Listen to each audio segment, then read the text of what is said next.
Welcome, everybody. This is the Thanks for Rolling podcast. I'm Pat. Tonight, unfortunately, I'm not joined by Jeff. I had a little scheduling mishap on my part, but we had Rob here scheduled to come in and teach a class and record a pod. So if anything technologically goes wrong tonight, I take the blame for it. Jeff will do his best to fix it in post. Anyway, Rob, welcome to the show. Yeah, thanks for having me. So we just got done with an awesome Jiu Jitsu class. Before we get into the nerdy tech stuff that I'm sure we're going to talk about, why don't you just introduce yourself and give us a little background on your martial arts and Jiu Jitsu journey. I know you have a pretty diverse background. I know a little bit about it, so I think it'd be cool to share it with the listeners. All right, I'm Rob Cole. I've been training martial arts over 30-something years now, from starting back from renting Bloodsport and Kickboxer and wanting to be Van Damme and practicing splits in my bedroom. And I started karate and came up through that way, the old school karate way, katas and points and sparring. And then I think I seen the UFC in 1993. So I was probably about 18 at the time. I'm an old man. And I'm like, okay, I need to start doing stuff like that. So there really wasn't that much around. So I found a Jeet Kune Do concept school, which is a little more alive training, and then started playing around with some grappling, where we just put the mats, down and just yank on each other's limbs and stuff like that. And then eventually I moved out to California, me and my wife, girlfriend at the time, and we moved out to California, and I started training with Frank Shamrock in AKA, and I was really heavy into that, trying to do some MMA stuff, but I always loved the grappling aspect. It was, submission grappling, submission wrestling, leg locks, all that stuff in the late 90s. And then I kept progressing through that. Then I moved cross country a couple times, and then tried to do some gi stuff here and there, never really liked it. Then I got into some 10th Planet, and was running a little 10th Planet school, got my purple from Eddie. And then when that kind of disbanded, I said, I'm going to finally learn the gi stuff. Got to a gi school, went through the ranks, finally got my black belt, wasn't doing no gi much anymore, and then I started doing both again, and then now I just kind of do both, and then playing leg locks again, and I'm doing more no gi again, and picked up defensive jiu-jitsu from Preet, learned that, so just kind of keep going through all these different forms of grappling. Sure. just to keep adding on to more and more of what I've been doing, because I love exploring and I love learning about grappling and all levels of it. And then I got into this ecological approach. I was kind of doing it and just kind of figuring out what was going on through the defensive jiu-jitsu, and then started seeing more Greg Sauter stuff, and then Rob Gray and all these different things, and just been diving in deeper in that, and now playing more with that and kind of doing some Globetrotter stuff, trying to teach that way and just kind of spreading it and talking about it and just doing stuff like that. Nice. So back to when you first saw the UFC, do you remember how and where you saw it? Oh, yeah. Did you see it live, or was that? Okay. I was on my on my Descrambler or whatever, just had the pay-per-view somehow. I don't know. It might have been my brother had it or whatever. And I was watching it, and I was like, because I was so into martial arts, and I'm like, rooting for like the karate guys, and I want to see some high kicks and spins. And then Hoist came out and just, 2 hands up, foot stomp, taking these people down. And I'm like, whoa, this is really, really awesome. And then, because I always remember my brother, even though I was a karate guy and he was bigger and stronger than me, he would always like just get through my kicks and just hold me and like throw me down. And I was like, man, that doesn't work right. And then you start seeing the grappling stuff, and you're like, wow, I can take this to take somebody down. I'm not a big guy. 5 foot nothing, 100 and nothing. So I need something else. So then once that started happening and I started playing with some grappling and understood how powerful it was, I'm like, okay, and it's going to make you a better striker. Because that's when I started getting into that MMA stuff. If back in the day, if you were a striker, you were going to get taken down. And then if you were a grappler and you couldn't get the takedown, you were going to get hit. And you see the MMA just start evolving through the years. And then you just have to see everybody's skill have to go through. So I watched all the UFCs live. I used to tape them on my VHS. I had the first 13, I think, on tape. And I would just keep watching them over and over, And I still remember Hoist won, 3 matches the first one. Then the second one, I think he won 4. And then Third one, he lost to chemo. Yep. Well, he won, but he couldn't continue. Yep. And then I think Steve Jenham might have came in and beat Harold Howard, the flip kick mullet guy. If you're coming on, come on. Yeah, from Canada. So, yeah, and then when I moved out to California, I was like, oh, this Frank Shamrock guy, I seen him fighting in Pancrase, and I seen his brother Ken. So then that's why I'm like, okay, this is the stuff I want to do. And I've always gravitated more towards the grappling. I came up as a striker, but then I wanted to just keep going grappling. I think it's a little better for you on the long run. I wish I wouldn't have taken as many headshots as I did going through the years. So now, you didn't know back then. No, we didn't know. You just shake it off, right? Yeah. That's how we were taught as kids. You rub some dirt on it and shake it off. So I don't think you come across too many people that saw UFC 1 live. Yeah. Almost everyone has the same story. They saw it on VHS after the fact. Yes. Yeah. Yeah. No, That's I remember cool. seeing it on 1, and I'm like, wow, this is really awesome. And then UFC 2 came out, and I'm just like, wow, this is great, and this is my thing. And then it went dark.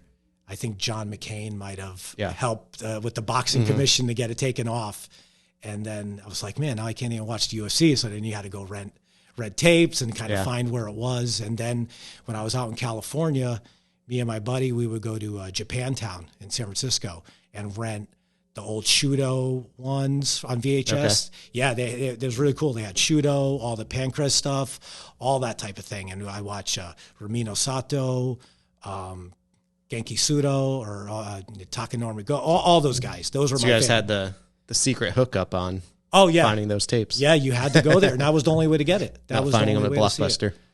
Yeah. No, well, I remember I rented, and then we would rent from Tommy K's out in the East Coast. That was Tommy K's, and then out there you had to just have different video stores you try to find, and then I was just obsessed with all that stuff. I'd watch as much as I could and try to research and get VHS tapes. I think my first grappling VHS tape was Renzo Gracie, Craig Kukuk tapes. It was like the red box. I still remember getting them. I think I ordered them from one of my martial art magazines, either Black Belt, or then I think they finally came out with a grappling magazine and all that. So it's been a pretty long run of stuff I went through. Pretty much I've seen the whole scope of what this, since UFC came out. Yeah, you were in right at the beginning. Yeah, changed martial arts forever. That's pretty much what it did. So what was it like training with Frank Shamrock and AKA in those early days? It was so fun. It was just like this was the back of the day before board shorts. We used we had basketball shorts, no shirt, just they'd have AKA would have their kickboxing going on and the boxing ring stuff, and then we were just on the side, just doing all our grappling, doing all our MMA stuff, and it was just pretty much live. A lot of games. It was funny. I think about it. A lot of games. We played leg games like the Pancrase days. Frank was an awesome grappler. He was different than the jiu-jitsu people because they were still very technique, the way we kind of do now, where he's like, let's move. This is MMA. You got to be able to move. You got to be able to get up. You got to be able to sweep, move around, and just constant movement. And he was just kind of learning as he went too. He came from Ken's Lions Den and then went out to San Jose at AKA. And I remember seeing him before, he beat Tito and all those guys. He would start learning how to wall walk. He was one of the first guys to he's put me up against the cage, put me up against the wall, try to hold me down. And then he just starts shimmying up and just working that. Then you see when he fought Tito, that's what he had to do. And so it was kind of the environment. If we're talking about ecological stuff, he was training in that environment. And he was which is kind of funny to say in the late 90s, one of the first guys to really add conditioning in. He used to use the elliptical and adding the weights and doing the different thing to build up that cardio, where other guys weren't doing it. They were just fighting each other. And then he always had this extra gear. So you kind of see that. And then he beat Tito. Then I think Tito came and trained with us. And then he started learning all the conditioning and all that stuff. And then Tito went on his run after Frank retired because there just wasn't any money for him at the time. Right. So, I seen that whole evolution of that part of the game. So what years was that you were there? I think I moved out 96, 97.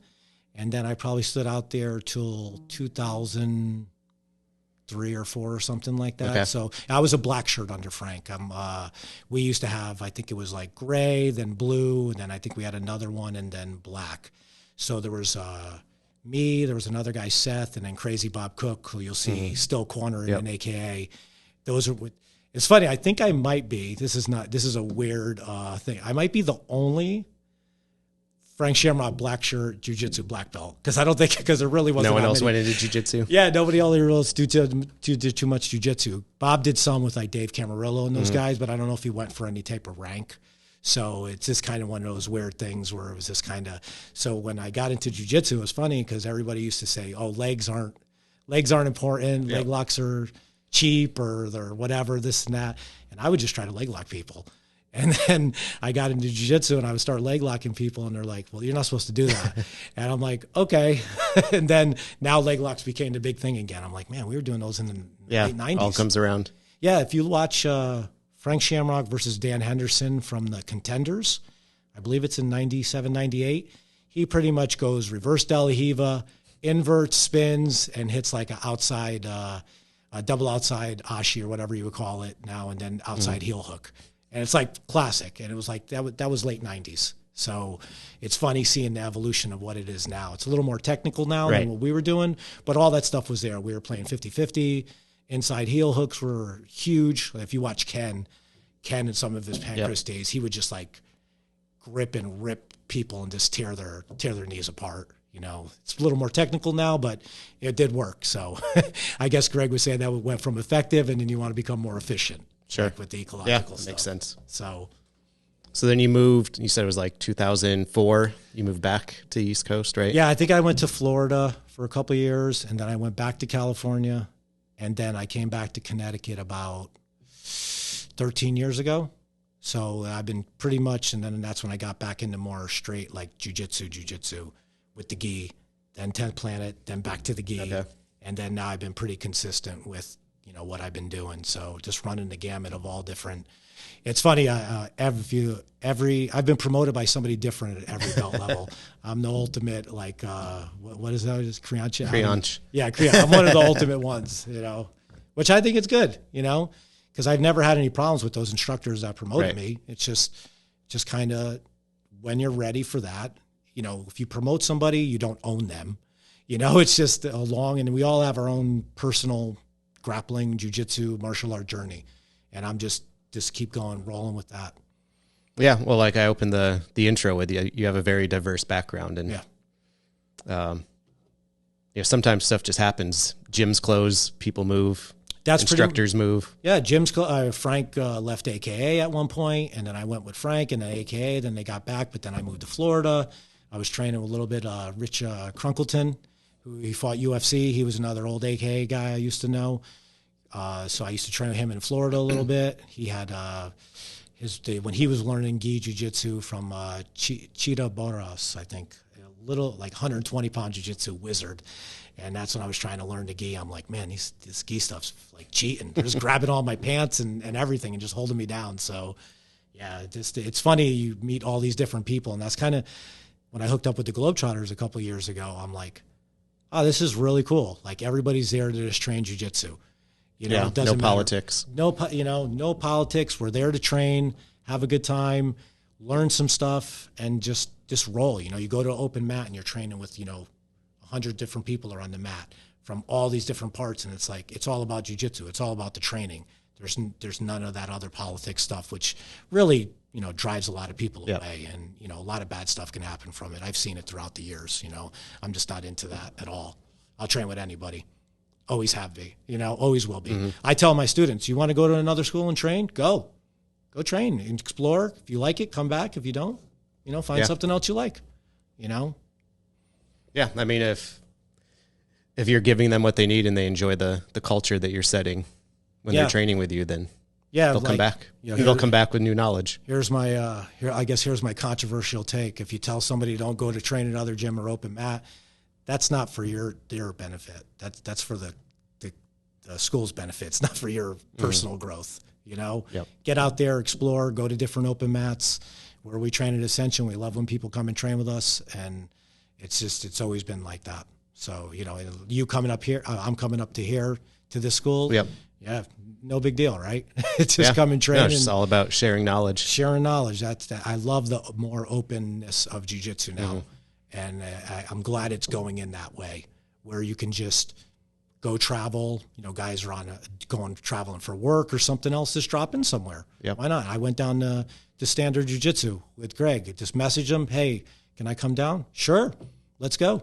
Went down there for a couple of days, loved it, and then I went and, go to a different school and train. It's just it's all about this, how many different people you could train with and learn from, which is really my goal. My goal is learning. I think this region we're in, it's still a little bit behind some other parts of the country when it comes to that openness, but we're moving in the right direction. Yeah. It's funny because you're in Mass, I'm in Connecticut, we're right across the border. It's funny, for a lot of times I didn't go train at other gyms. You just kind of stay where you're at. But then since I've been kind of doing the Globetrotter stuff and moving around, then I go down to Brad Wolfson's gym down in Hamden. I went up to Ryan Finelli's gym up in New Hampshire. You just kind of popping around and going to these different places, and it's pretty cool. And then guys that I used to train with, they're training at other gyms, and then sometimes we'll meet up, go train in the basements. Yeah, just make all these different connections and just training with different people. Right. Yeah. With my teaching schedule here, I don't get a chance to get out as much. So that's why I try to reach out and do things like tonight and get guys to come in and teach a guest spot whenever we can. Even if I can just get someone to come in for open mat and just get some rounds with the guys, it's still good looks for everyone. Oh yeah. It's beneficial. Sometimes, and I noticed if you're just training at your gym all the time, you roll with the same people. Yeah. Everyone knows what you're doing. Yeah. The roles kind of start coming out the same a lot of time. So it's good to throw that little variable in and just kind of mess up the system a little bit and get a little different things. That's why it's cool. When I go train the Globetrotters in Maine or in Arizona, you get a lot of guys from Canada come in. You get the West Coast people. You get people come from Europe, and you're like, wow, that's a really different style I never really went against before. And I've been training all over the country for years. And there's so many good people everywhere that no one knows about. Oh, they're not competing. No, they don't care to compete, so no one knows who they are. Yeah, they're not loud on social media. Nope. No. Yeah, it's. You find all these little killers all over. Yeah, those are my favorite guys. Yeah, and it's funny because I think we're talked about compared to wrestling and jiu-jitsu, it's such a hobbyist-based sport, which is the reason it thrives the way it does. You don't have wrestling gyms as much as you have jiu-jitsu gyms, and then you just get these people that don't want to compete, which is fine. I've competed here and there, but I generally don't. Yeah, same. I just like learning and training, and then you go to these gyms and you just find these people, and it's really cool way where people are just expressing themselves in jiu-jitsu and just wanting to train. Yep. I love that part of it. And then you could go train with the big names. You could go to B team or whatever and go pop in and try it out and then go back to your... Yeah, that's fun too. Yeah, that's really fun. It's just another experience to add on. So going back to your history a little bit, I feel like I know, but how did you find your way to 10th Planet in the first place? Because you had done a little bit of gi before, and you went all no gi. Yeah. When I moved back to Connecticut and I started doing some gi jiu-jitsu, and I was kind of liking it. It was kind of fun. But I was like, I'm still not really there yet. And then the gym closed, and and I was like, okay, now I got to find another gym. And then I just seen there was this 10th Planet Hartford gym in Plainville. And I went there, and then I met Mike Seabrook was there, and they were having one of their guys left too. And I just started training there. And I've already been doing no-gi probably at that point almost, close to 10 years. Right. And I'm like, and I just kept training there. And he's like, hey, you want to start teaching here too? And then I'm like, yeah, I'll do some stuff. And then I started, following Eddie's stuff. I already had the book, started playing around with it. Then we would drive up to 10th Planet Rochester with Chris Herzog, train with those guys. Then we had Eddie, came down for a seminar. We did when he was first testing his EBI rules. I was in that little tournament we had at Rochester. I remember seeing that on Mastering the System. Yes, yeah. That was fun. He was just kind of figuring out what was going on. Then that's when me and Mike got our purple belts from Eddie. And then we were running our little gym, and then he couldn't either a job or had to move, and then I'm like, all right, I'm not going to do this by myself here. Let me go explore some more jiu-jitsu.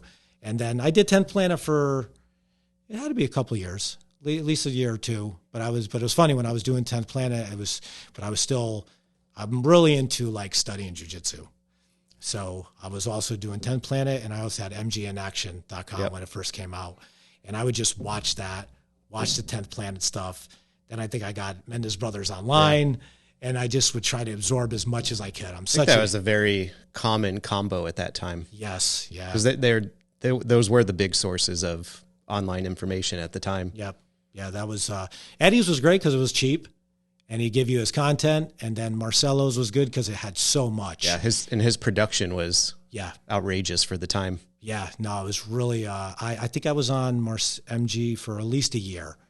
And both of them with all their rolling footage was incredible. Yeah, you just like seeing them in their prime rolling with everyone that walked through the doors. Oh, it was great. You see Marcelo rolling with blues and purples and the big names coming in, and Marcelo just rolling. I see him tap to like a blue belt. Boom, let's right back in, and you're like, wow, if this guy's showing that, right? He never hit anything. No, and he just went out, and it's like he was so open, and I'm like, Marcelo's one of those guys. He's so nice, so great. Even it's like, if this guy can do that, why can't we all just kind of be like that and just train? Truly put the ego aside. Oh yeah, if Not anybody just say you're putting the ego. Yeah, the classic jiu-jitsu, no ego, and then that we all know about that. Yeah. So, yeah, and then it was great when Eddie went to roll with Marcelo. Right, they both filmed it. Yeah, they both filmed it and put that up. So that was great to see. I love seeing the collaborations like that.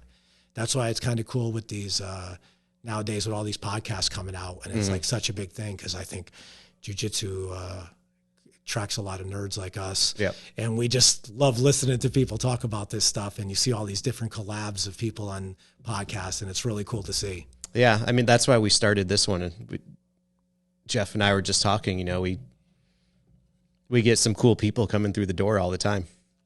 Not always big names. Yeah. But just, I mean, even we've had podcasts with just our regular students who a lot of them have fascinating stories with whatever they're doing in life or how they found their way to us and doing jiu-jitsu. And then, not too long ago, we had JT Torres on, we had Fionn Davis on. Mm-hmm. So like we've interviewed the gamut of people, and it's fun to have the discussions with the people that we train with. Yeah, no, it's great when, like you're saying, you find these people that are like really good in the gyms, and it's like it's cool to hear their story and like what they do and what they get out of it. Yeah, And some of them don't have fascinating stories. There's like I like jiu-jitsu. I just show up and train every day. That's funny. I think I've done that through my life. I'm like, why do I like this? I'm like, you know what? I just really like training. Yeah, I've always, you could talk about comps or this or when I just love to train. I just really enjoy training. Mm-hmm. It's like, that's the funnest part to me. So I think that's why I've kind of gravitated towards this ecological stuff, because you're just doing jiu-jitsu.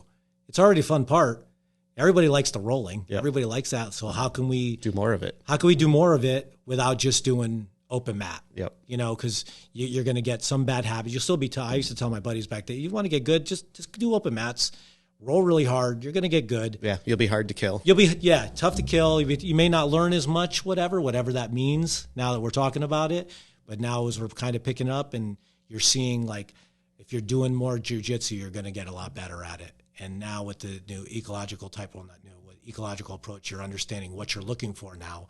And now you could take that fun part of jiu-jitsu and combine it with the training aspect, and now you're really picking up. And I think a lot of people, as you see with that ecological Discord we're on, the ecological dynamics for jiu-jitsu, it's starting to blow up because you see a lot of people are interested in this. If you go on Reddit, you see they're not. Mm-hmm. You get all the people, and then you see a couple little posts here and there, and then people shoot them down, or they rip on Greg, or they rip on this.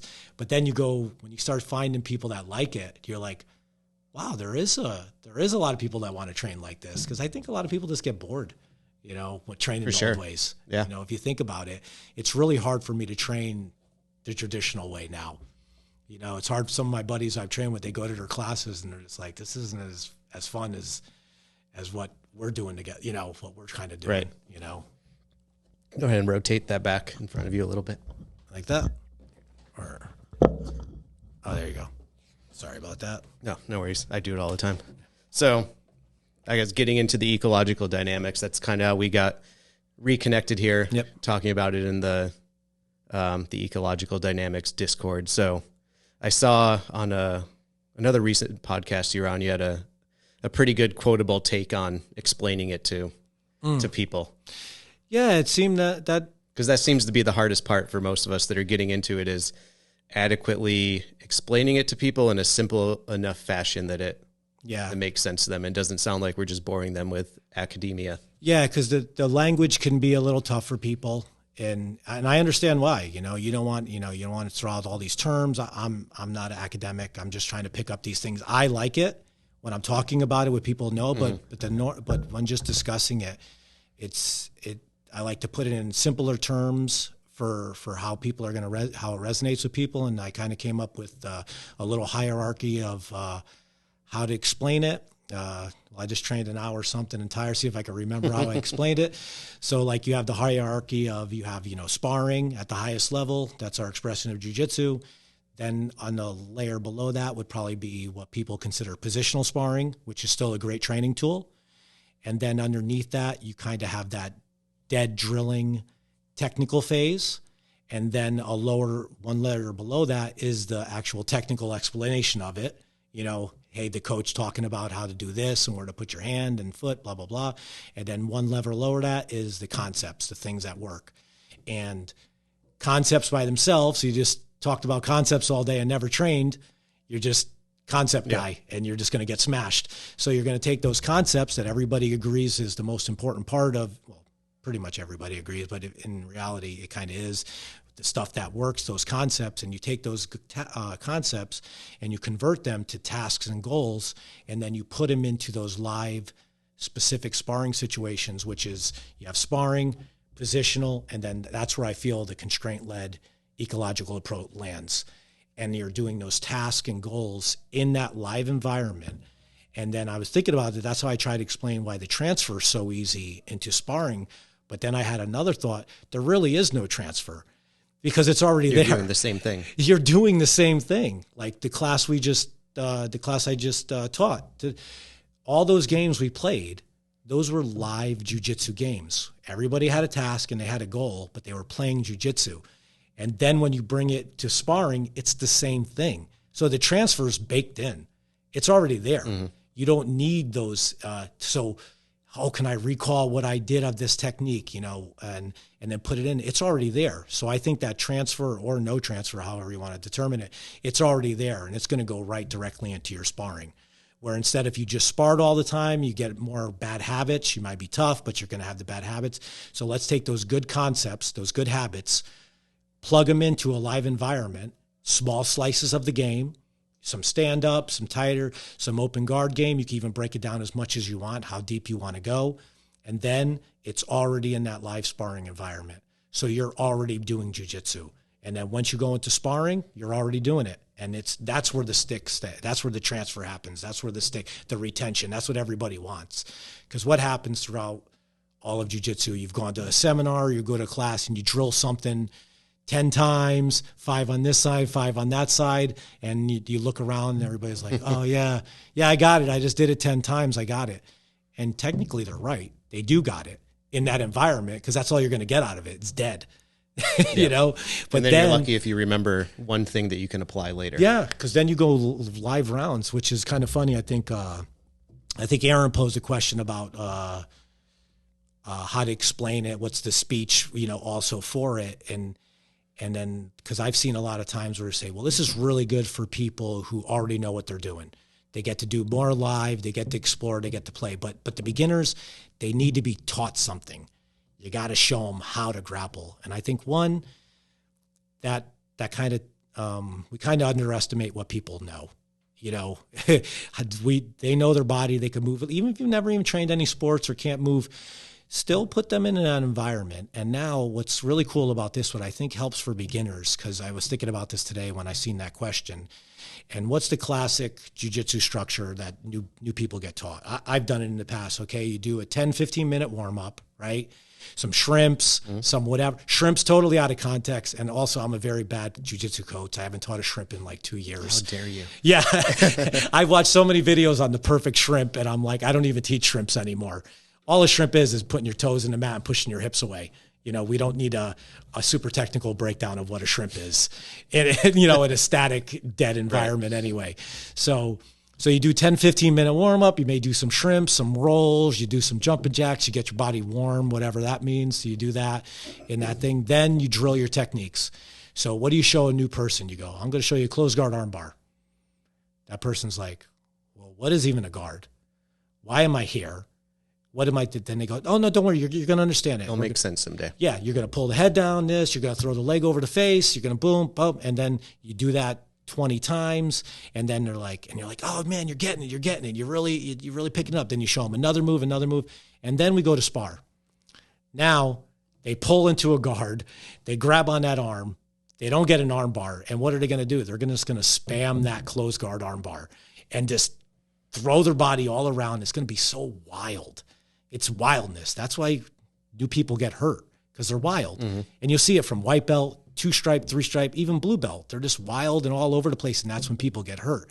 So now, because you put them in such a constrained environment of warm-up, which is not jiu-jitsu, dead drilling, which is dead jiu-jitsu, and then you say, I'm going to take all that. I want you to take what you learned in all those drills and now apply it in a live thing. So people are just going to start going crazy to try to get that thing. So now we look at the ecological approach, and you start that thing, and you give them these tasks and these goals. You can't go that hard. You're going to be gassed out in 2 minutes. Yep. So you're going to go as much as you can. You're playing in these live environments already. So you do 30 minutes, 40 minutes of live work, and now you start sparring. It's the same thing. You're already doing that. So you're going to be calm. You're going to be tired. You're going to know what kind of works, and you're going to know what you're looking for. And you're not just shooting up closed guard arm bars or cranking guillotines, because you've already played these games already.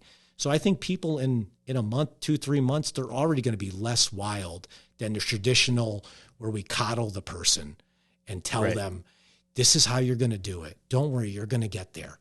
No, start them in pinning games. What's the most human thing to do? Somebody puts you down and you have to get up. Now you're going to understand why a guard works. And they're going to put their legs in front, and you're going to go, man, how am I going to get back to that pin? Oh, I got to move their legs out of the way again. Yeah. Instead of telling them, oh, here's a De La Hiva, here's a single leg X, here's an X, here's a closed guard, here's a butterfly. That's just too much. And then why do you think it takes people 10 years to kind of understand what they're doing? Right. I think we could really cut that down. And I think it'll make people, it's funny because I went to Greg's gym, and everybody probably thinks, oh, they train really hard all the time. So they're just out of control. Dude, these guys are so controlled. But they're training hard and they're rolling hard, but everything has a purpose. Everybody has an intent, what they're trying to do and where their attention's going to be. And they know where they're going to go. And that's why I kind of liked the defensive jiu-jitsu when I got into that, because another little definition I was playing with defensive jiu-jitsu is it's kind of a philosophy or a concept of overall awareness. Now you understand why that underhook works. Now you understand why that seatbelt holds you down. Now you understand why that crossface is keeping you there. It's not just survive. It's actually learning where to survive, learning where to be aware, and now we can work backwards out from there. Right. As opposed to, here's how you defend this thing. Here's how you defend that thing. Here's how you defend this other thing. Yeah. What happens? I got a new DVD on side control escapes, right? If their arms are in this configuration, I do this escape. And Chris Payne talks about, I go through my Rolodex of techniques in my head. And then if you're already thinking, you're kind of losing already. So if I'm just looking for that perfect technique to escape, if that perfect scenario doesn't emerge, you're stuck. And you're just going to keep going back to that same thing. Instead of, how about if you're underneath side control, you protect your underhooks, you hand fight, you bring your shoulder close to your chin to allow, and then you start moving. And they're heavy on your head, you move your hips in your lower body. They're heavy on your lower body, raise your head. Those are real jiu-jitsu concepts that are easily applicable compared to trying to teach it in a technique format where you have to keep recalling techniques like a motor program. Yeah. Back to the kind of the original question there you brought up, whether it's better for new people or experienced people. I've found in our experience, and we've been 100% in on the methodology since, I'd say, March. So we're 6 months into it. Yep. And which is a good amount. yeah. And, I had the luxury of, I own the academy. So I was able to just from one day to the next say, here's how we're doing it. Looped in the guys that teach the fundamentals classes, and we took off running and never looked back. So I know some people are struggling there with, how do I convince my gym owner or my instructor? And I don't know the answer to that. It's a little more difficult. Yeah. I had it easy.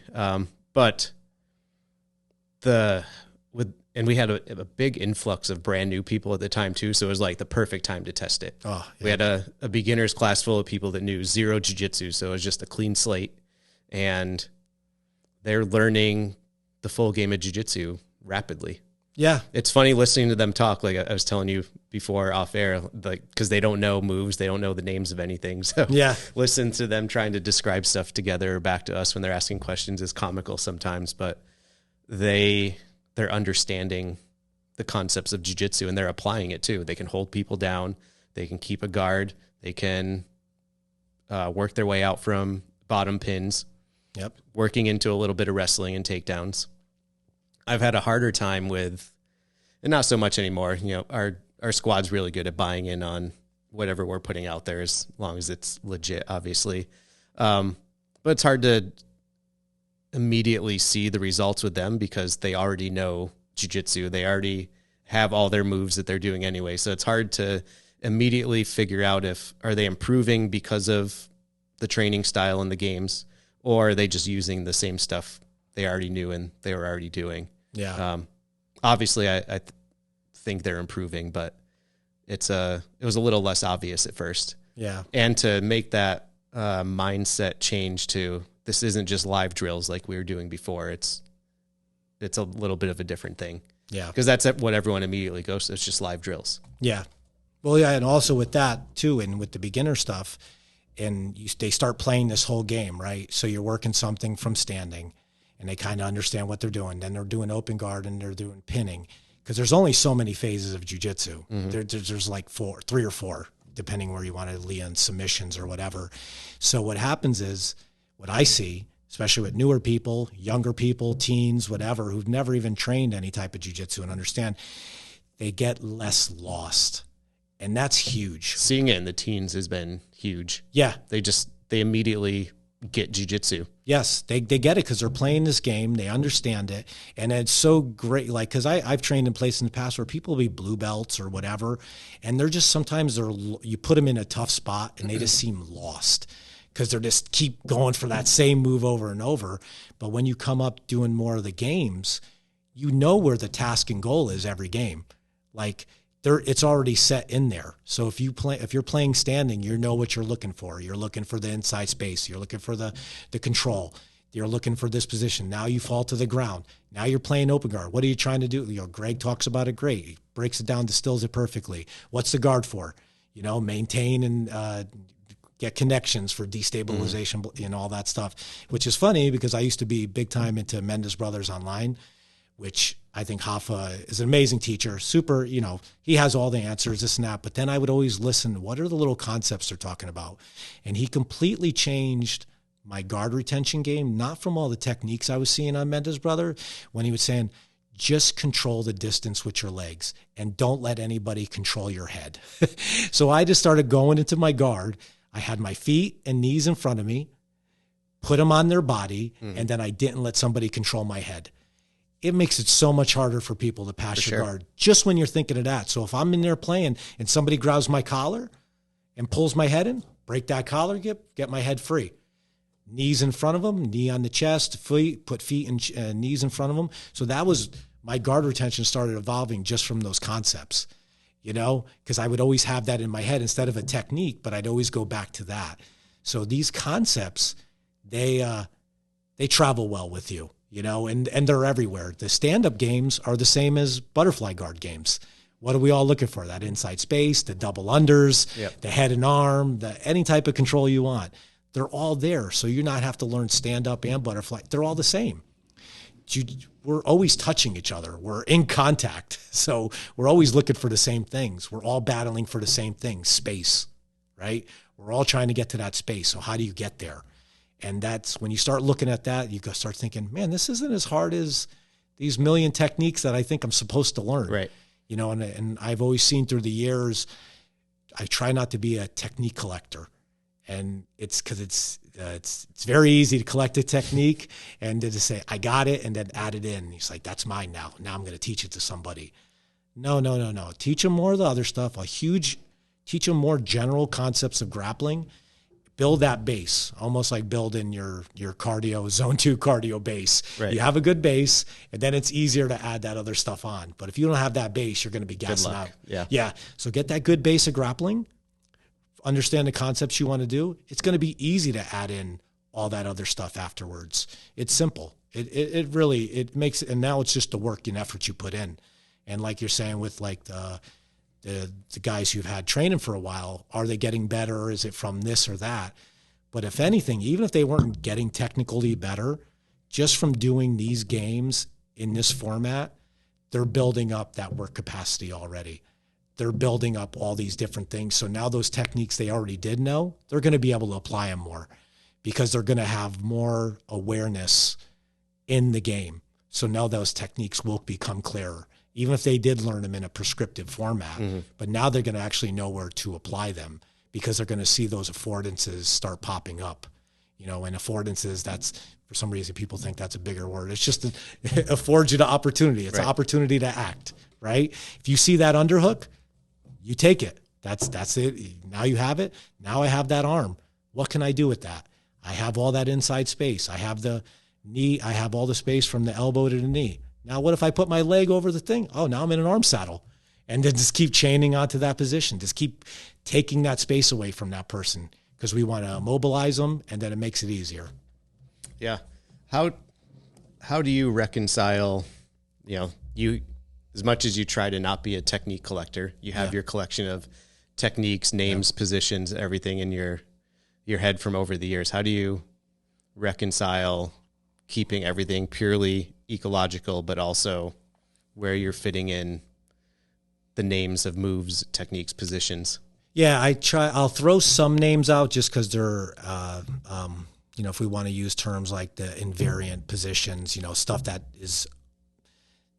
we know works, right? So how do we add that in? So I like to teach backwards on a lot of things when I'm talking more prescriptive moves, when we're getting down to submissions or certain ways to really hold them. So I'll throw in those, like we did, we started from all fours. We're already starting with a claw grip, spiral ride, and control the hip, and control the ankle. That's not prescriptive, as in that's a good starting point. And now you want to get back to that position, and you want to use that to break that person down. So you'll start seeing those patterns start going. And like I was talking with the power pins, all I'm doing is controlling above the knee and below the knee and using my lower body to do that. I can start throwing out all the names of the rides and this and that. And that's good for some people. It's kind of, I try to say less. That's what I'm because I could, as you can tell, I kind of ramble sometimes and rant. I could talk about technique all day. That was one of the hardest things for me at the beginning was to just shut up and let them figure it out. Yeah. And that's why when I was teaching the class tonight, all I would yell out was the main stuff that I want to see. Head control, back of the elbows, control this, or pin the legs. I didn't tell you how to pin them. I didn't tell you what to do. Just use your lower body. You threw out a couple examples. Yep. Throw out a couple things just so you don't, you don't want to, I think sometimes we have a problem with, I'll see as, people, you want to be so ecological that you're in the full ecological realm if I don't show anything. When generally you got to kind of show a little something, give a little hint, give a little thing and let them see. But I was watching your guys train, and I don't know how much they do the power pinning type stuff or that things. I seen so many things that start popping up just from saying control above this, use your shins, use your lower body. And I seen all these different things that start appearing. And that's what I see with my teens and kids doing it, kids that have never trained this before. And they just I'm like, oh, wow, that was a really cool way they configured your legs. I didn't show you that. I don't even do that. Right. But it worked. I filmed a roll with one of my 14-year-old students yesterday, and we were just rolling, and he was started pinning my legs down, and he just configured his legs around mine, and I couldn't get my toes into the mat. And I'm like, that's great. That's perfect. That's what I want to see. Yep. You know? Yeah. I find a common cue I have to give is that they're allowed to move away from the starting position once the round starts. Cause I'll get people that they'll just stick very rigid to what I prescribe to them. Yeah. Like for example, we started with the ankles pin, the claw grip, whatever, and tell them to hold them down. People just try to stay right there. Yeah. I'm like, I'm giving you a starting point, but yeah, that's why that's where I'll have to give some of those examples. Or I'll try to say, make sure you're progressing up the body. You're looking for, because in the end, the majority of submissions and control are going to be head and arm focused. Either double under both arms or a head and arm, and everything comes from there. You're talking, guillotines and darces, head and arm guillotines, darces, buggy chokes, triangles. It's all the head and arm. So it's just how you orient your body around that. It's kind of, Chris Paynes has a good Globetrotters one on choke theory, and he talks about what you're looking to do and how you can adjust your choke that way. And I think if you start these people in these positions or one step back from that closed space, you're going to get them. And if you give the defensive person, this is where I think the defensive jiu-jitsu really helps. You give the defensive player a pretty good goal and task and a kind of a body structure to move. And that offensive player kind of has to adjust to it. And you'll start seeing some really good adaptations from it. Well, I kept saying, deny attachments, because that's all escaping is. Escapes are not techniques. Escapes are creating space and getting yourself back squared up or back up to your feet. Yeah, it was shocking how hard it was to hold people down in those games.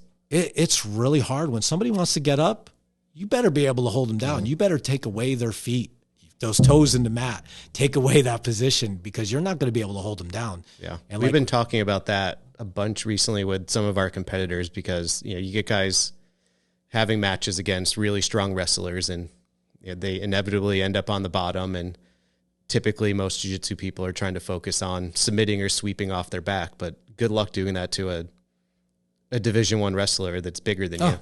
Yeah, no, we've tried to start switching the focus to, you got to get back up. Yeah, you got to get up, and then what's going to happen, hopefully you're still trying to get up and they're going to try to keep you down, and that might find an opportunity. They're going to give you a chance for that sweep or that off balance. Like all these sweeps, sweep theory is all the same. Moving somebody off their base, off their center line, and taking away a post or taking away a chance. Doesn't matter. You can name a million sweeps. They're all pretty much going to be the same thing. Name all the passes. It's going to be the same. You get by the feet, you get by the knees, and you control the hip to the upper body. It's a pass. And you're just putting yourself in that space. And that's what you're going to start seeing. And it has to be real. Don't just fall over for somebody. Like we did that butterfly guard game with the double unders. Just try to stay on top. Do whatever you can to stay on top. Post on your hand, post on your head, post on your foot, and just try to stay on top. If you can't hold a position, you can't really do much else with it. So that's why these pins, you got to really know how to pin somebody. You have to be able to hold somebody down if you want an opportunity to submit them. Yeah, no, you have to do it. You have to be able to hold somebody down, even when you're smaller. Even when you could do it, and then if not, hey, you find other ways. Maybe you want to get to their back then. And maybe you want to kind of figure out another way to do it, and you want to get all your body behind that and use as much as you can. But you're never gonna know what it takes to hold somebody down until somebody's really trying to get up, really trying. And you'll see, like a couple of your students, I was watching them. It's hard to hold down, really hard, and then you start seeing that adaptation come through. It's funny. I was listening to a podcast the other day. I think it was the Adaptable Athlete. And they said, is it skill acquisition or is it skill adaptation? Because skill acquisition means you acquire it, but you're always adapting that skill.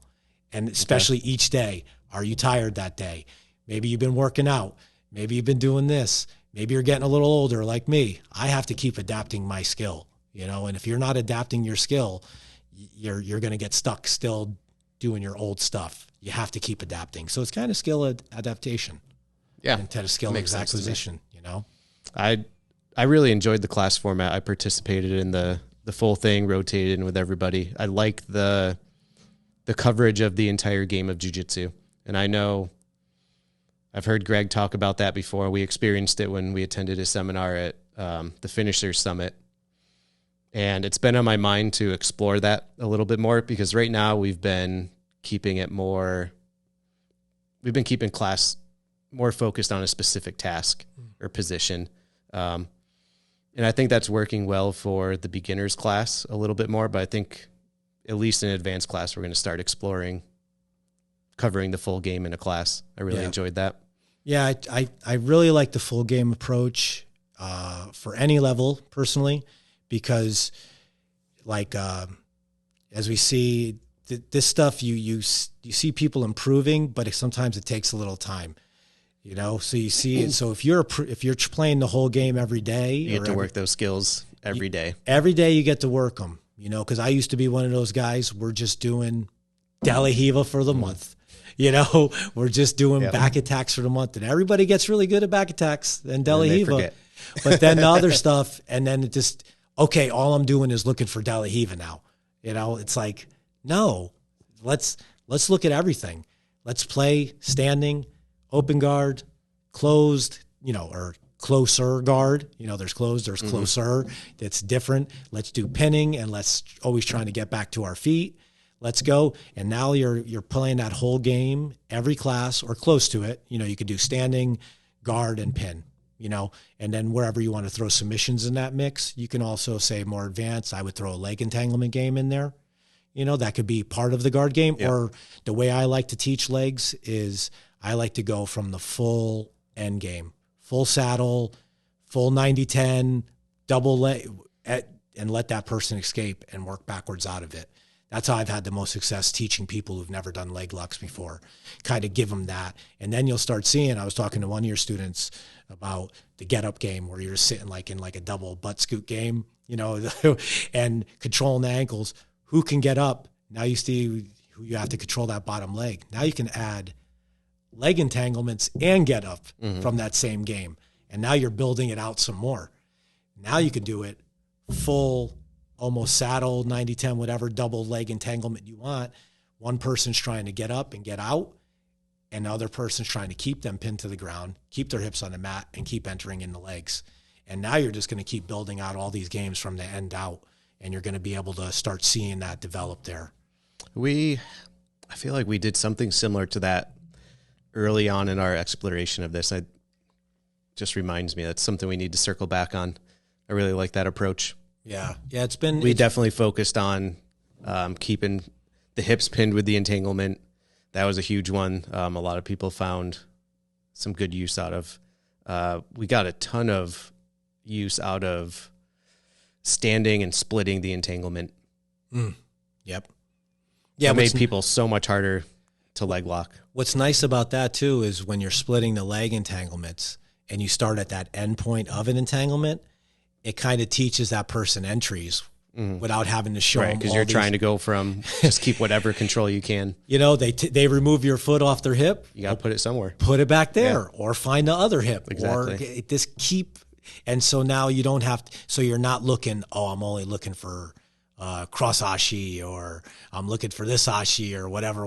No, just controlling their hips. And now when you want to teach, I talked about this on the Discord, like with heel hooks, they go, there's always, you look at every YouTube video, the perfect heel hook, the perfect mechanic, grip. The perfect grip. Well, what is a heel hook? You control somebody's hip, you control their toes, and you put pressure in the side of the knee, right?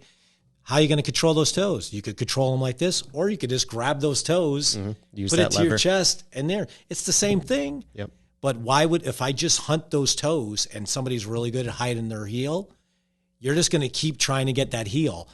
But now grab the toes and put it to your chest. Now you gave them a new problem. And now I'm going to have to adapt and adjust to it. Because that's what a lot of the ecological approach, giving them problems to solve. I forgot who said it. It wasn't Rob Gray, but he might have quoted somebody else and said, as long as you're giving students problems to solve in a class, they're going to have a good class. Give them something to solve and let them work through it.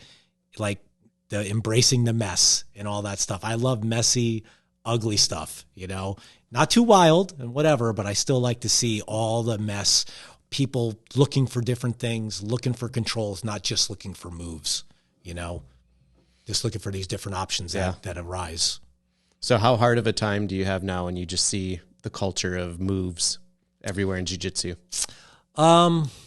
It's hard because it's funny. It's kind of ruined some aspects of jiu-jitsu for me. Like scrolling Instagram. Yes. All you see is moves. What I try to do, I try to be positive and say, okay, those are at least ideas. They're at least something. So I'm not going to look at that whole. If I see something really cool from these really great coaches, like Lachlan's very prescriptive and all that stuff, but I love his stuff. But I kind of try to look at it differently. It's like when I first got into defensive jiu-jitsu, it was hard to watch a lot of stuff because I'm like, well, that wouldn't work if you just covered the underhook, And then so I started looking through that lens. Now I'm looking through this lens here, and I'm trying to see those moves for what they are. But then some moves I just go, all right, I can't watch these 8-step moves. It's too much. But then if you look at those moves, you took those 8 steps and you went from the end back. Now you can actually do something with it. And if you made a game from each of those steps back out, it's like how I'll teach passing sometimes. I'll teach it from just cross-face underhook quarter guard. All I have to do is free my ankle. While the other person tries to hold it, and when they can, they're going to try to get their bottom leg out and get to their feet. So now it shows the top person how to control chest to chest, how to free their foot, and how to solidify the pin. And it teaches the bottom person how to hold on to their foot, how to fight, and then how to get to their knees and get up. Now we take that ankle grip, now we back it up, and you put your whole knee in. Now you got to free your knee, and that's where knee slices emerge and all that other stuff happens, and now we keep backing it up. So those 8 steps that you showed originally, we could work it from the end back and maybe cut out those steps that whatever it in and put them into the games, and you're going to get that to come out, but it's going to be real. It won't look exactly like it. It'll never look like it. I think it's Sean. I listen to a lot of these guys, and they'll be from football and volleyball and soccer, all these skill acquisition people, and they'll say stuff like, you never step in the same river twice, because it's always moving, it's always dynamic. And it's cool listening to these people that are not grapplers. They're not in martial arts at all, but they're still talking about skill. Yeah, and that's what attracted me initially. So I was telling you earlier what first, the hook that set on me was I saw some clip of Greg Sauter spouting off, stop wasting your time drilling like he does all the time. And it it served its purpose. It caught my attention. I looked in deeper. But what really got me was seeing that it transcends jiu-jitsu. Yeah. Like it's rooted in science. It's rooted in academia. It's being applied across all sorts of sports and activities. So, I had a hard time not wanting to look deeper and learn more once I recognized how broad of a spectrum it covers. Well, yeah, and what's crazy is you're seeing people doing it in these sports like football and baseball and this and that, where you take grappling, we're always acting in an environment. Mm-hmm. You can't. We're always constantly interacting with the other person. I'm not playing darts and just throwing that dart at the same time. Perfect technique. No, you just shrugging this way changes the whole game. You doing anything. I'm like, so how can we teach it so prescriptive when another person is trying to beat you up and choke you out? Yep. You have to. So it's like the perfect sport to do this. It's actually, it seems like it's made for this type of environment because we're always interacting with the other person. We have to, or we're not doing jiu-jitsu, Right. We're doing katas. That drilling is pretty much a kata, and, that may upset some people here and there, but if you look at it and you go, well, they're learning the movement pattern. Well, you can learn the movement pattern not doing the same rote repetition over and over again. And in reality, your brain kind of shuts off. I've been in drilling sessions forever where your brain just shuts down, right? And that is not how, if you follow, I got into like a lot of neuroscience stuff and all this stuff during like COVID and listening to different things and all these people, and they start talking about, all the neurotransmitters that are firing off when you're learning skills. And they talked about, the repetition, and that's how you get better. And I'm like, but they always kept saying you get better when there's novelty. When the dopamine starts firing because you did something right. This environment, the live environment, you're constantly doing that. Your brain doesn't shut off. You're constantly live. The novelty is always there. You're in constant, and we love that as humans. We love the novelty, but then, drilling, you don't get that. It's always the same drill over and over, and you just shut off. At what point is that drill, at that 1,000th leg drag, did it really get better doing it against somebody who's not? That's kind of just conditioning at that point. You're just kind of conditioning. If you have another person there, use that person.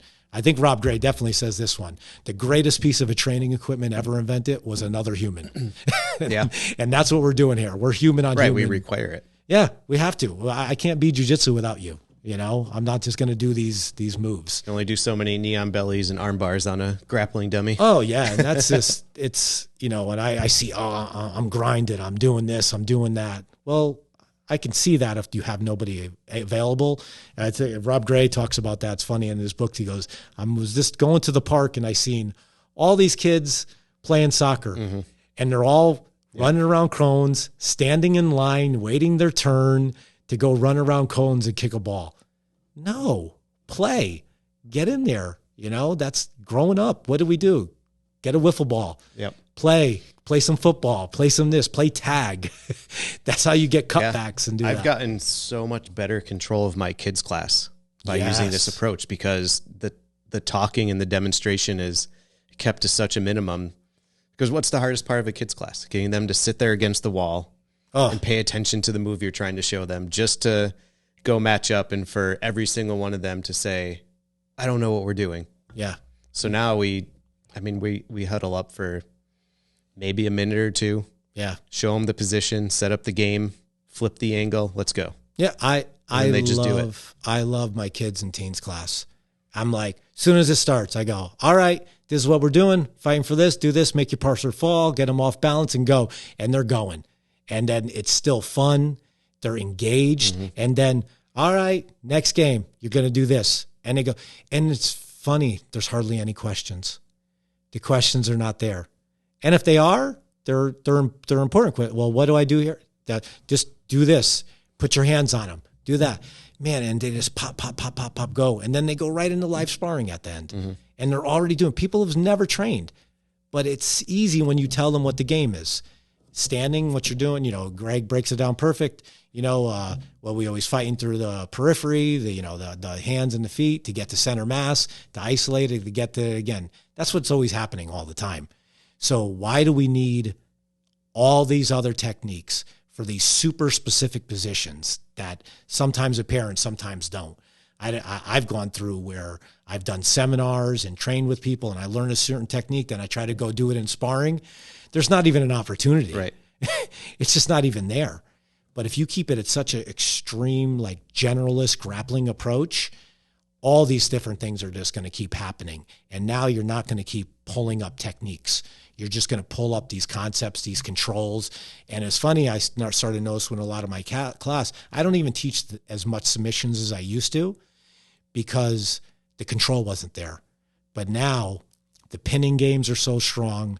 The guard passing games are so strong that when they get to these pins, all these other submissions are just there now because the control is so strong that it makes it easy to go into that. It was funny. I was teaching the power pins like ecologically because I watched Craig Jones. Like he has like a 35-minute video of him training his power pins at the B team.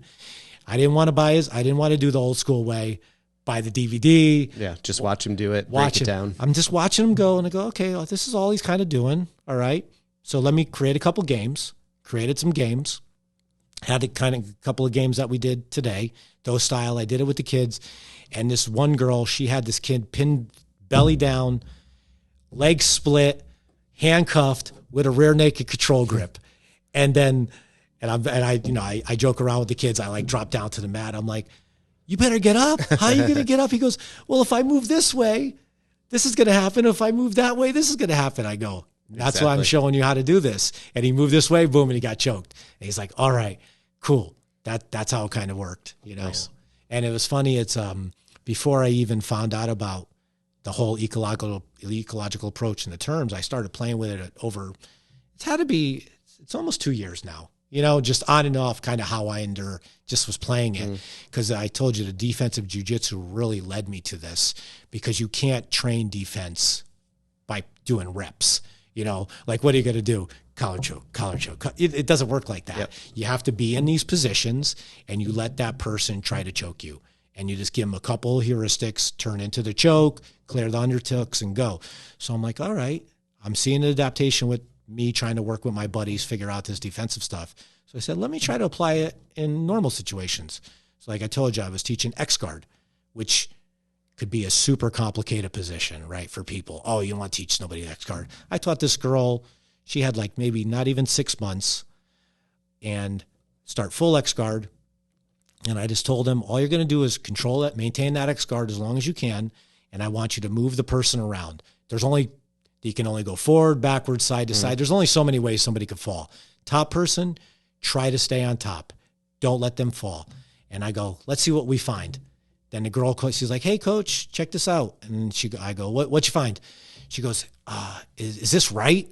I took my foot from behind her knee and I dropped it to the ankle and they fell backwards. I go, did she fall over? I go, yeah, well, then it was right. I go, and she's like, so that's a technique? I go, you just discovered for yourself a technique that Marcelo Garcia, one of the greatest jiu-jitsu players of all time, shows on a DVD that somebody has to go buy. And you just found that because you understood what you were doing. And she looked at me, she's like, I think I like X-Guard now. And that's that autonomy. That's the stuff that's going to stick to that person. I could have showed you that technique. I could have showed you 50 different X-Guard sweeps. Are you going to really recall them? Or is your brain just going to go into auto mode of how to drill it? But now I put you in that live environment and you find out how a sweep works. Talk about transfer. Talk about sticking. Talk about autonomy. That's what they do, all this like optimal theory. I think it's Gabrielle Wolf and somebody else. They talk about how they've done all these different research and tests on how people learn better, and they saw autonomy is one of those things. And external cueing, not having people think about move your elbow, this and that, instead of, you want to learn to jump farther, tell that person, try to jump, throw yourself as far as you can, not bend your hips at a 90-degree angle and push and do. Yeah. So there's that autonomy. There's that external cues. And I forgot the other one. I'm kind of rambling at this point, but yeah, that type of thing. And I kind of try to apply that to, and it works in perfectly with the ecological approach. I believe she was actually on Rob Gray's podcast talking about that also. So that's another good thing, external cueing. Because as coaches, we always like to think we're like playing a video game, move this way, put your hand here, do this. You always want to give them all the secrets. Yes. We've always been the holders of the secrets. Yes, I have this knowledge, and it can either be ego, look at me, or it could be just, I'm trying to be very helpful.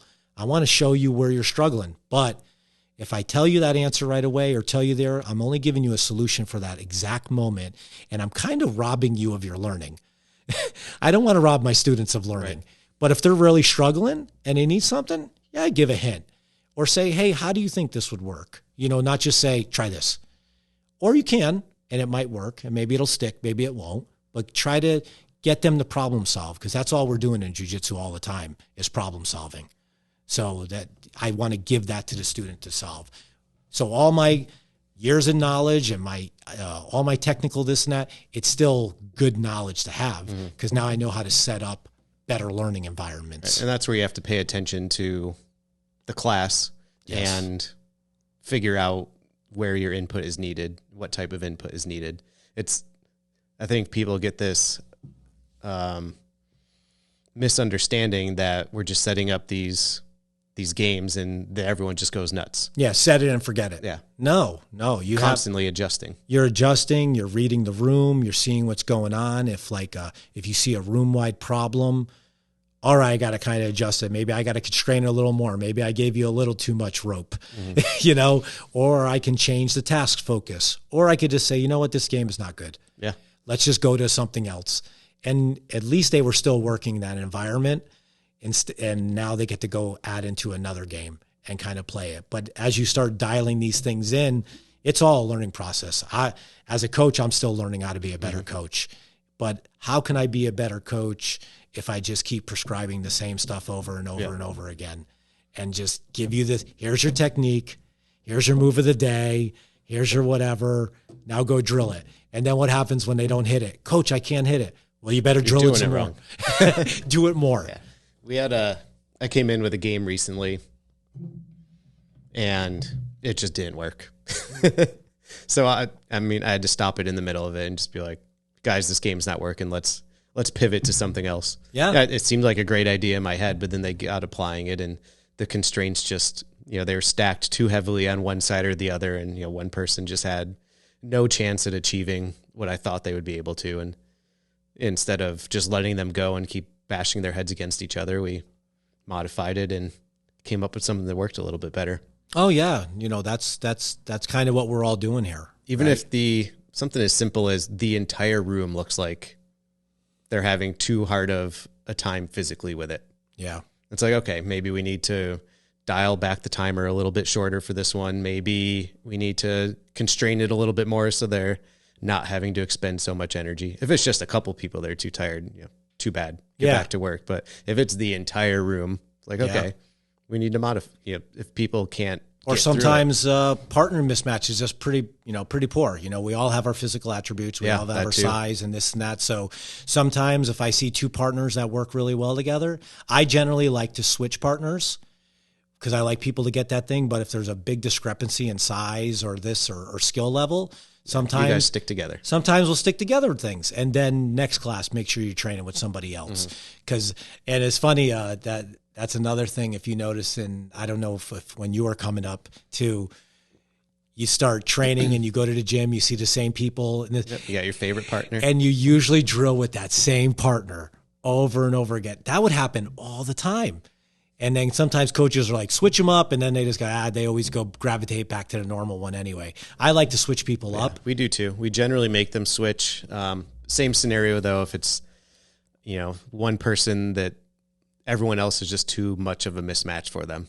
Yeah. Like if it's two small women in a class with a bunch of the big guys, like you guys stick together for tonight or, we put the mid to older teens in the adult beginners class and okay, don't put the new 15-year-old kid with the big guy that can be a little bit spazzy. Yeah, no, and it's and I do like how we were talking about earlier in this type of training. It makes people a little less spazzy too sometimes because they actually are going to work, but you still have they'll be spazzy for one class. Yes, and then they'll almost die. Yes, no, yeah, it's funny how when you're putting in that consistent work. And that's the other problem with, I was talking about earlier with the new people, you warm them up with the 10, 15 minute warm up, their shrimps, their jumping jacks to get their sweat going. And you go down. All right, all circle up and let me talk about let me talk about this arm bar for 10 minutes and how I do it perfectly. And everybody dries off and now they go drill it. And then you're half sweaty, half not, and you're kind of tight and this and that. Then, all right, circle up again. And then boom. All right, you do that for all your drilling. Okay, let's roll and go as hard as we can. Okay, now I've just gone through warming up, cooling down, warming up, cooling down. Depending on the drill, sometimes you don't even use any type of energy at all. Slap bump, go nuts. And now you're tight. And they do explain that they do say a lot of this practice, you will get less injuries because there's so much variety, so many, you're using different, you're not doing the same stuff over and over again. So if we look at the class we ran tonight, you're pretty much working all the way through, right? And you're getting more tired and more tired, but at least you're warm and you're going through and you never got a chance to cool down, get tight, and then restart it up again. You just go right into it. It's a natural progression of how practice generally should be run, I think, Yeah, I loved it. The little bit of feedback I was able to gather from everyone before we came down here to record was all positive too. So that's definitely good. Appreciate you coming in and running us through a class.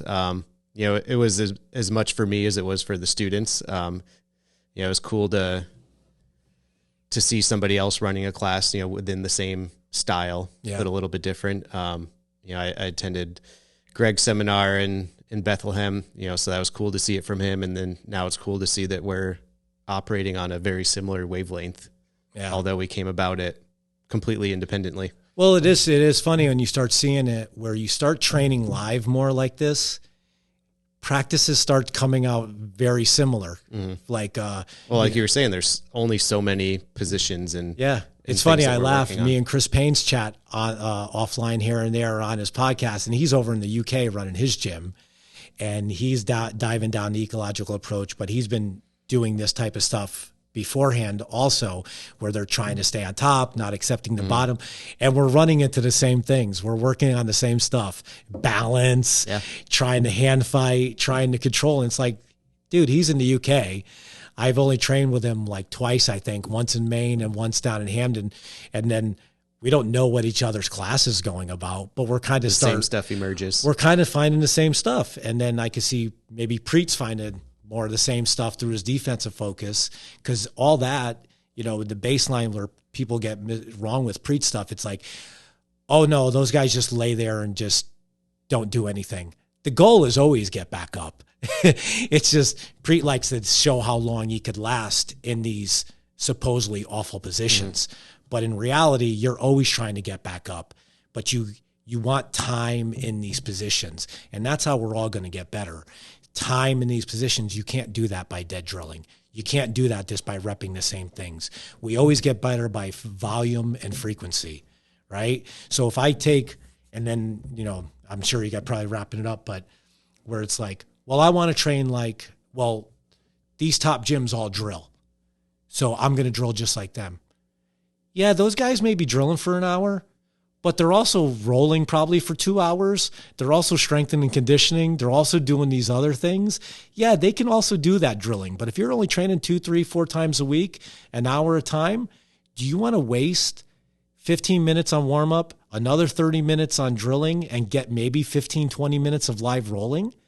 No, make sure all that's live. And now you're going to make, because that's what we're looking for, efficiency of training. We're trying to maximize our training time. These other guys, and even in pro sports, well, why are these people doing these drills? Yeah, but they're pros doing this all the time. They might not have the energy to play live all day long, right. So they'll fine tune some other stuff.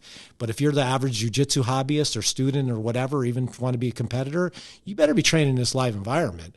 If you want to if you want to speed up your learning process, if you want to be more efficient, if you want to play jiu-jitsu, because that's what we're all here for anyway.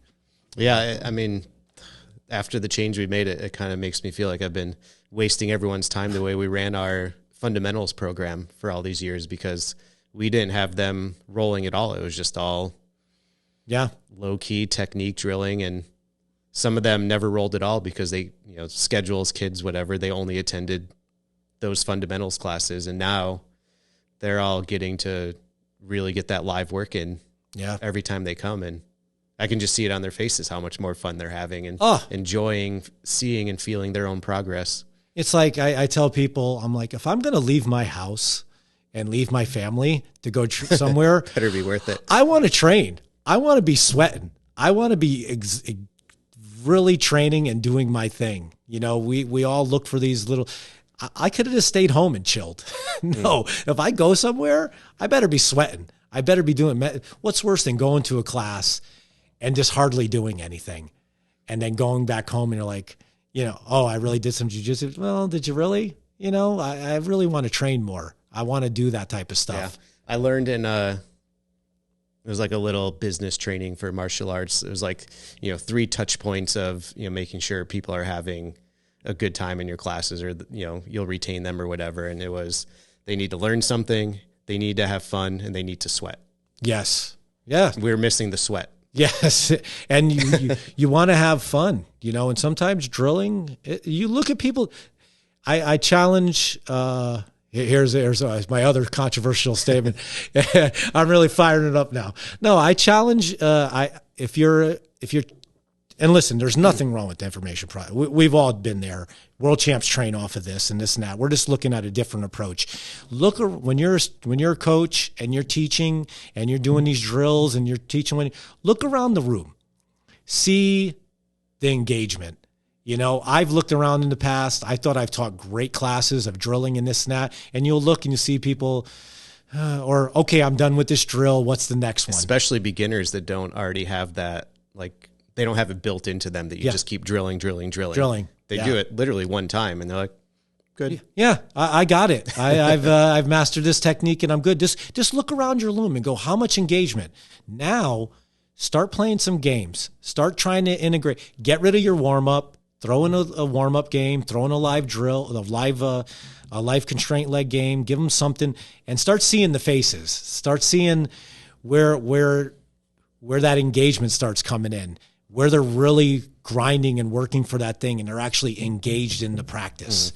Because it's really hard to be engaged just in a traditional warm-up, traditional drilling, and, the whole purple belt doesn't want to show for warm-ups, because they're like, I don't want to go do that. And sometimes they'll even skip drilling and they just want to show up for the open. Show up to roll or show up to, and you know what? I kind of don't blame those people sometimes because they're bored. And who wants to do something that's boring? I want to have fun. I'm 48 years old now. I've been doing martial arts 30 something years, and we talked about this offline. I am more engaged now than I've been in a long time. And I was pretty engaged in the past. Now I'm even more, because I'm just learning more, understanding what's going on. And I see my students enjoying this process. And I teach a seminar and everybody's happy. I taught an hour of leg locks to 60 something people at the Globetrotters camp, and everybody was laughing. Everybody was engaged. Somebody came up to me the next day, some lady, she goes, I never did leg locks in my life, and I escaped a heel hook at open mat today. And I was just like beaming. I'm like, and she's like, thank you. I'm like, oh, you're welcome. You put in the work. Awesome. You put in the work. Yeah. You taught yourself how to do that. I just gave you a couple of things to look for, and then you put in that work. And I got so much great feedback. People just kept coming up to me at lunch or walking up and back and down in the camp. Great class. And I'm not like one of the known Globetrotter instructors, I'm just some dude. So it was really cool to see. And I'm like, wow, okay, now I'm going in deeper. And I gave a little ecological talk there, which was cool. I had about 15, 20 people in a little auditorium. We talked about it. And now I'm going to teach again in Arizona. And I'll do all my classes will be ecological, obviously. And I'll even try to, if they're doing more workshops, I'll try to do another one because that helps me to talk about it some more, to just keep ecologically. I'm kind of learning how to talk about this stuff. And now, because I was kind of all over the place last time, and now it'll be a little better next. I mean, that's the hardest part for me. It's jumping in, planning a class, running everyone through it. That's the easy part. Yes. But trying to explain it to people, I think most of us are still trying to really get a handle on that. No, even Greg on his Instagram story today pedaled back and said he's been misusing some terms. And and you know what? Nothing wrong with that. Yeah. And that's awesome that somebody like him. He could have just doubled down and said, fuck you guys, I'm right. He could have never even brought it up. Nobody probably even would have said a word. But he said, know what? I'm going to get in there and explain because I want what I'm talking about. I want people to understand what I'm talking about. If I'm going to go out there and do it. And that's why sometimes I go, well, why am I talking about this stuff or going around doing it? It's not that I'm trying to convert people over, but as we've seen with this Discord and this, there's a lot of people looking for something else. And if you could just have another branch or option of path for people to go down that are going to be more engaged, we just want more people to train, right? It's good for all of us. We're 100%. Trying to, we want more people. We don't want to be the super niche thing that everybody does. It's just getting bigger. Let's add to jiu-jitsu. Let's all, or grappling, just submission grappling. All right. Well, we just did almost an hour and a half. You know what? I am if anybody out there on a podcast, if you want an hour and a half content, call me. You're the master of 90 minutes. I could always do 90 minutes. I could probably go longer, but I can always do at least 90. Nice. And so before we wrap it up, where can people find you and follow you? Easiest. I love Instagram. It's the easiest one. Liquid_Rob. It's been my nickname for like 20 something years now. I got it out in there and I love it. It's a good name. So Liquid_Rob, Instagram. Message me. I like talking to people here and there, and then come down to Ascension Athletics in Connecticut, in Bristol. Really cool crew. We love to train, and catch me at the Globetrotters. I usually do Maine and Arizona. So if you want to come to the camp, talk to me. I love to roll, love to train, and love to talk about this stuff. So let's go. Awesome. Let's do and talk about jiu-jitsu. Any listeners out there interested in getting more into what we were talking about tonight, do a search for the Ecological Dynamics Discord server. Yep. We're both on there. There's a ton of people on there. It's blown up lately, so there's all day, every day discussions happening on there. General in nature, detailed in nature. A lot of live preset game games. plans. Yeah. So great information on there. So definitely check that out. I believe you're sharing links for it all the time. I'm sharing links for it. So if follow either Rob or myself, you can definitely find links to that, and hope to continue these conversations. Awesome, man. Thanks for having me All right, on. thanks, Appreciate Rob. it. Thanks for coming up.